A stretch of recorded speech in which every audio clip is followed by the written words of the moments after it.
confusing. You have more teams involved now. You want to see it. You needed Baylor to bounce back. If you want some great teams sprinkled in at the top, you needed that. You had Illinois just obliterate Michigan. Look, Tony, I know I picked Illinois. I think Illinois is the best team in the country. I think Illinois can win the whole thing.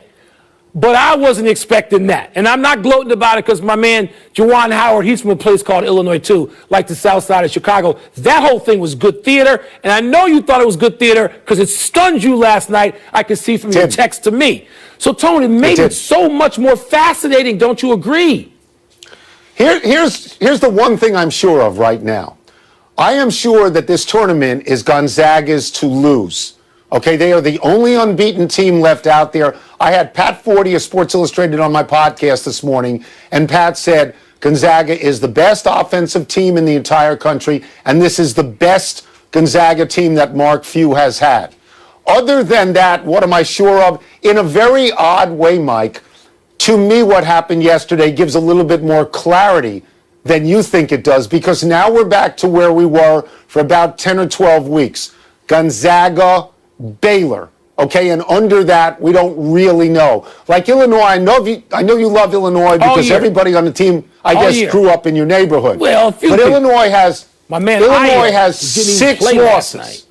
They lost to Rutgers, they lost to Maryland, they lost to Michigan State. That's 6 losses. In the best conference maybe ever. Maybe ever. But I don't know that they vault over everybody. That's all that I'm saying. Fair. That's and fair. I think Michigan has beaten them once. Michigan has beaten them once. So I still think that this is the year that a 4 or a 5 or a 6 is going to win this thing. But the most intriguing bet to me would be this: Gonzaga versus the field. You take Gonzaga or 63 other teams. I'm taking the field. I'm taking the Big Ten. Tony, this is like the Big East year, 1985, when Villanova, Georgetown, and St. John's all got to the Final Four. Tony, this to me is that. You could have 3 Big Ten teams in the Final Four, and maybe they get there with Gonzaga. But I think, and I followed this conference long before I paid money to go to one of its schools. All my life, this, I think, is the best Big Ten conference, particularly at the top. Right. I don't know, since the early 1980s, when it was Bob Knight and his Indiana team in Iowa with Lute. I think the Big Ten is that good. We'll see. But I think it's more fascinating. Just 2 corrections. What? The thing in my ear tells me that Michigan had not beaten Illinois already. And the fact that you said you paid money to go to Northwestern, I'm sure they kicked back a little money on the side to you. No, you're Michael Wilbon. Kickback, really? I'm sure. You better, I don't know. I know not. Tony, you're always skeptical as we move to the NBA of the Phoenix Suns. But last night, they not only beat LeBron and the Lakers in Los Angeles, they moved ahead of them by percentage points in the second place in the West, past the Clippers too.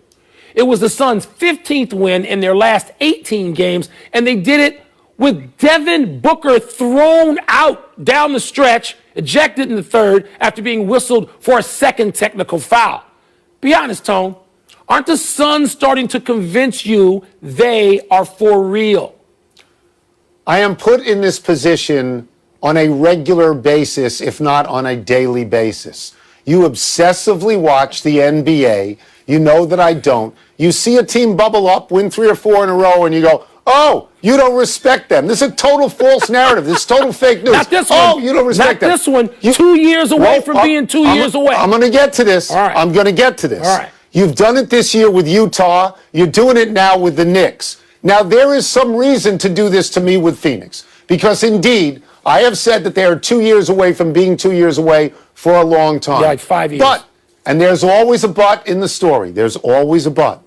Last year, I sat not in the attic, but I sat in the studio, and I said that, you got to consider Chris Paul an MVP candidate for what he's doing in Oklahoma City. Yes, you did. And you agree? Yes. So if he moves to Phoenix and he has 2 very good young players with him, the same thing goes. So get off my back on this. No, I'll get off your back when you tell me you think the Suns are a contender or damn close to it. Serious contender. Well, but what I would have to tell you is that this is not a signature win when you beat the Lakers without Anthony Davis. I'll give you that. It's a signature win when they have LeBron and Anthony Davis. They're 3-6 since Davis went out, and one win is Minnesota, a team that stinks. One is Golden State, which doesn't have Klay Thompson, and one is Portland, which I think is 6th in the West. All right. You know, I'm not knocking Phoenix. I'm just trying to put a little perspective here. Let me just mention this. The Suns, when they were 2 years away from being 2 years away last year, 23-34. 23-34. They are now 23-11. All right, better. And since the bubble, 31-11, the Phoenix Suns. You want to tell me they didn't have Anthony Davis? Booker, an all-star, even though he should have been originally in the field, the all-star field. Booker wasn't even in the game. To throw him out of that game last night was just irresponsibly stupid. But they threw him out, and the Suns still won the game. If James Harden, according to you, is the MVP, and you know I'm not going to argue against it, let me ask you this. Then where's Chris Paul? If they were 23-34 last year, and he came to a team with no other real changes, Jay Crowder, then how damn good is Chris Paul again? This is so remarkable that it's as if you don't even listen to what I said. Sometimes I can't. Because less than a minute ago, I said Chris Paul had an MVP season at Oklahoma City and is having one at Phoenix. So can we just move? Want to make sure. James Harden. Make sure. Your boy, my boy, returns to Houston tonight for the first time as a Net. As you'll recall, Harden forced his way out of Houston. There will be about 4,500 fans in attendance tonight, and Harden is hoping they will be kind to him. Harden actually said this, and I quote, "The love and the appreciation that I've given to that city and that I still give to that city, I'm hoping that the favor can be returned," unquote. Wilbon, how should Rockets fans receive Harden tonight? To be fair, Harden said much more than that, including this didn't end the way I wanted it to end, and I understand that, and so there may not be that feeling. He said that too. He said a lot of things. So people should treat Harden the way they want to treat him. He's going to mean something different to every single person in attendance there because he played there long enough. And I know they didn't get back to Akeem Olajuwon level and win 2 championships, Kenny Smith and all those guys. They didn't do that. Clyde Drexler on the second team. They didn't have that. But they were a factor. They were relevant. They got close, speaking of Chris Paul, a pulled hamstring from being in the finals as far as I'm concerned.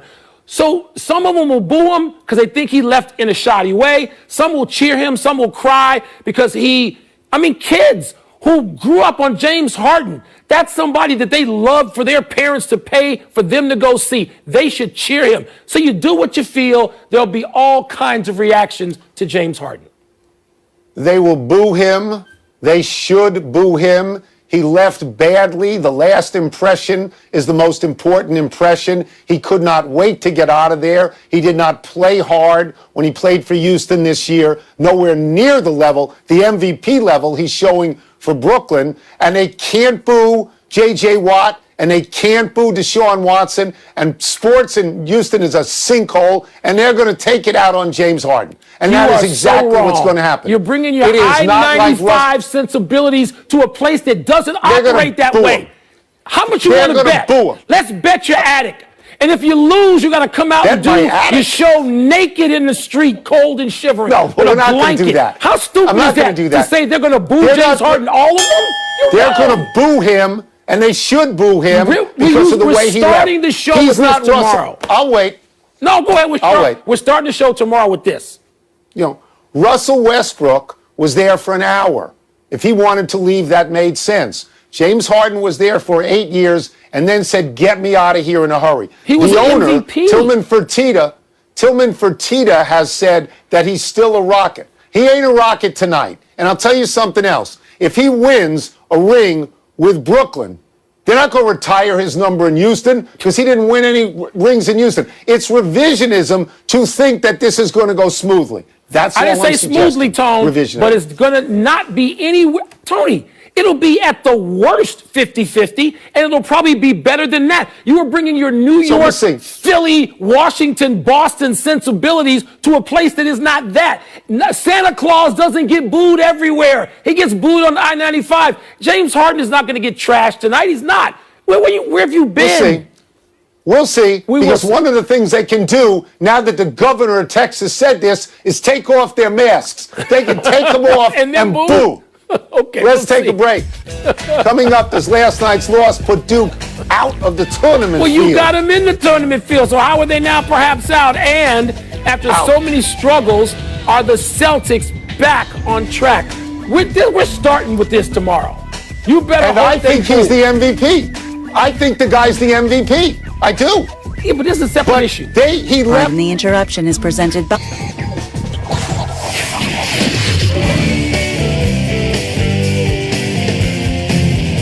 You can't spell Kornheiser without the word shrine, which is what they should be building in my honor after I win today's What's the Word, What's First. Duke's loss to Georgia Tech was blank. It was pinching. The belt loops are getting very tight for Duke right now. Duke is 11-10 overall. Duke is 9-8 in the conference. Lenardi's got him out right now. So here's what they have to do. They got North Carolina on Saturday. If they don't beat North Carolina and they're a 500 team overall and 500 in the conference, then they're going to have to go all the way to the finals in the ACC tournament. And let me tell you something. If Duke is out of this thing for the first time, I think in about 15 or 16 years, if they're actually out of it, the television people at Turner and CBS are going to go crazy because Duke is the one school that actually moves the needle. Duke is the Yankees. People tune in because they hate them as well as love them. You don't want Duke out of this thing. Well, it'll be the first time in 25 years, Tony, apparently. Let me just say this. It would be bubblicious because we'd have a whole week of speculating about Duke. And I think the speculation is sort of more important in terms of building the drama than the actual result. And I agree with you. If they lose that game against North Carolina, I think they got to win at least 2 because another loss would put them back at 500. Tony, +1 overall, +1 ACC ain't getting it. Bubblicious. No. But that would be good. Good for the drama. Next. After beating the Clippers for their 3rd straight win, the Celtics are blank. They are breathing. Let's not get carried away here. They have 3 straight wins.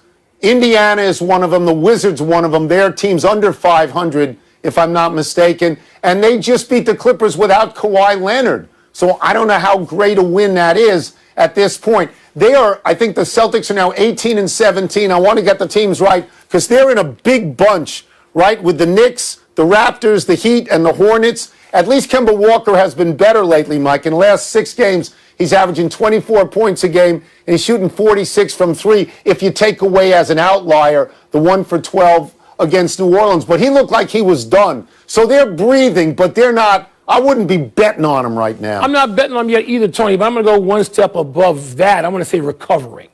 Because I think those 3 wins were important. You mentioned the bunch of teams in the Eastern Conference. Tony, the Celtics have already gone from 4th to 10th and back to 4th as a result of those 3 wins, Indy, Wizards, Clippers. Also, at some point relatively soon, we're told they're going to get Marcus Smart back. And Marcus Smart is so important, that lineup, in terms of the things that he brings, number one, defense, that nobody else can bring in the same way in that backcourt. So that's important. I think all of that allows the Celtics to be recovering. If you can go from 4th to 10th and 10th to 4th in just 3 games, that's a big bunch of teams. That's it. Let's take one last break, but still to come, a strange coincidence involving Terry Bradshaw and Tom Brady. And the West leading Jazz meet the East leading Sixers tonight in Philly. Who has the edge? The Jazz are coming back to earth, right? I mean, haven't they lost a few? Let's go places. Happy time, people. Happy 28th birthday, Michael Thomas. The superior wide receiver of the New Orleans Saints had a down year in 2020. Played only 7 games due to injury and disciplinary action taken by the Saints after a fight with a teammate. And Thomas had only 438 yards receiving, no touchdowns. In 2019, Thomas was off the charts. He set an NFL single-season record for catches with 149. He had 1,725 yards and 9 touchdowns. Thomas has the most catches in NFL history by a player in his first 5 seasons. But Thomas faces an uncertain future in terms of who will get him the ball next season. Assuming that Thomas's injured ankle is all better, will his quarterback be Drew Brees, who is mulling retirement? Will it be Taysom Hill, who doesn't pass often? Will it be Jameis Winston, who often passes to the other team? or will it be the man Thomas posted a picture with at the Pro Bowl, Russell Wilson? Ooh, what is he going to post if and when Drew Brees says, I'm back? I mean, is he going to, actually go to Instagram and have a frown and not be happy that Drew Brees is back? Ooh, that would cause some drama down in the Big Easy, wouldn't it? Absolutely. Happy anniversary, Hakeem Olajuwon. On this day 31 years ago, Olajuwon came within one assist of a rare quadruple-double in Houston's win over the Warriors. Olajuwon had 29 points, 18 rebounds, 11 blocks, and 9 assists. After the game, the Rockets scoring crew reviewed the game tape, and they just awarded Olajuwon one more assist on a first-quarter basket by Buck Johnson. That was, however, short-lived because NBA Vice President Rod Thorne looked over the game tape personally, and he voided that 10th assist. But there is a happy ending. 26 days later, Olajuwon got 18 points, 16 rebounds, 11 blocks, and 10 assists against the Bucks for an officially sanctioned quad. Olajuwon, David Robinson, Nate Thurmond, Alvin Robertson are the only NBA players with quadruple doubles. I'm thinking Kevin Durant or Russell Westbrook might get one, Mike. Tony, as we sit here all these years later, doesn't it appear to you that Hakeem Olajuwon is absurdly underrated and undervalued when people start these GOAT conversations and who are the greatest people of all time in whatever positions? Olajuwon gets short shrift, does he not? Well, he's not the GOAT, though. He's not Chamberlain or Russell or 5 other guys. The GOATs don't have the quadruple-double, do they? Too many GOATs. Too many Happy GOATs. trails to a couple of Kyles. The Miami Dolphins are done with linebacker Kyle Van Noy after 1 season. The Minnesota Vikings are done with tight end Kyle Rudolph after 10 seasons. Van Noy left New England, signed a $51 million deal to reunite with his former defensive coordinator Brian Flores.